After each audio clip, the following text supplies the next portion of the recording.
whilst we're relatively, sort of young in terms of the impact we're having, we wanted to start it as soon as possible so we could really measure, is the work we're doing actually making a difference to people's lives?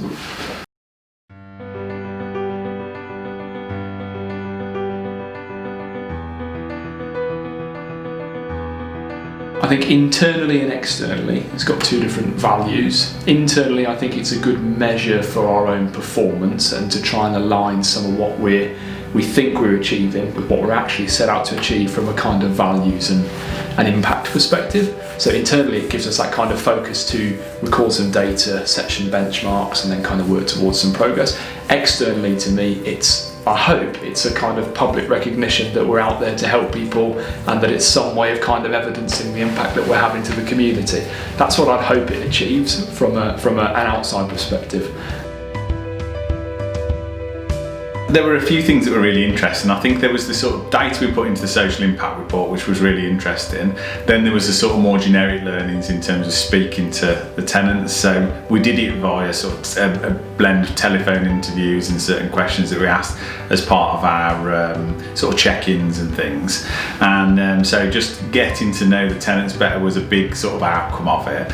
What you have to do is you get so much information on so many different areas. Obviously you have to tailor it down to a few specific questions and what it is you're measuring. We broke down the mission statement and the vision into sections, and then we sort of tried to align that around the quality, around the sort of financial impact and the benefits to local authorities, and then the quality side around, is it actually improving people's lives? The Cornerstone homes are making a difference to people rebuilding their lives in whatever situation that is. We know that all of our tenants from a move on point of view come from a situation of homelessness, and obviously the temporary accommodation are all people that are in homelessness as well. All of our clients are in a homelessness position when they come to us. And I think 75% of them said that being in a property or being in one of our properties kind of helped them positively make a transformation during their time with us. So that's a really good thing to find out for your very first impact report. All of your client base kind of needed that support. 75% of them felt we made a difference in part of being that kind of network for them.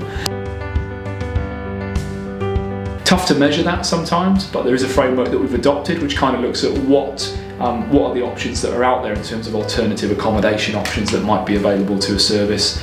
Looking at what we're charging versus what you could get it for, and over £1 million worth of savings over the time that we've been delivering on that contract. So that's a really significant sum of money, and obviously if that's a charity or a local authority, it's a massive budget for them to be able to reinvest or redirect towards some more acute services. So quite proud of the fact that we're generating those savings for the public purse, really. Those stories were so powerful. Like every time I read them, it brings a bit of emotion out, because I think to myself, this is genuine. This is actually really, like, you pinch yourself because you're busy in your job and you're doing what you do, but then you pinch yourself and you're saying, actually made a real difference. It was really humbling to think that we could be that little part at a point when somebody was at their lowest, because I think that's the other thing, when people are at their lowest ebb and somebody shows a bit of kindness or helps somebody out, that almost matters more than if you're doing fine. So yeah.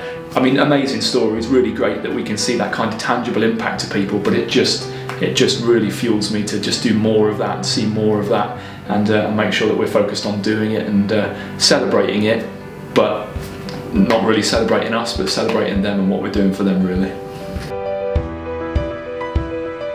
I mean, this data is so important in the future because it helps us to carry on improving what we're doing. So we've just done the second round of sort of questionnaires, and we've had some really interesting data from it. And what we do is we gather everybody together, the team together, to sort of look at the results and use it as a tool to help us improve. So there's a slight USP there that we can give some evidence or some truth behind what we're doing, less of the kind of shadiness around being a private landlord and more about being open with our impact, which is nice.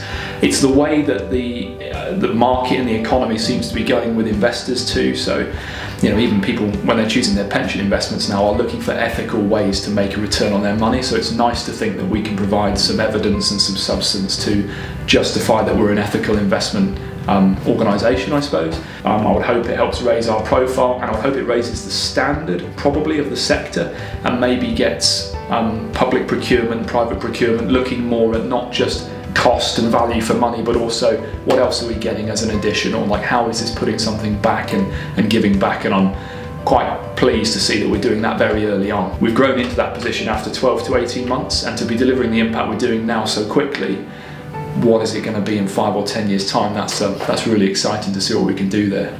Yeah, so I think that's how it'll help.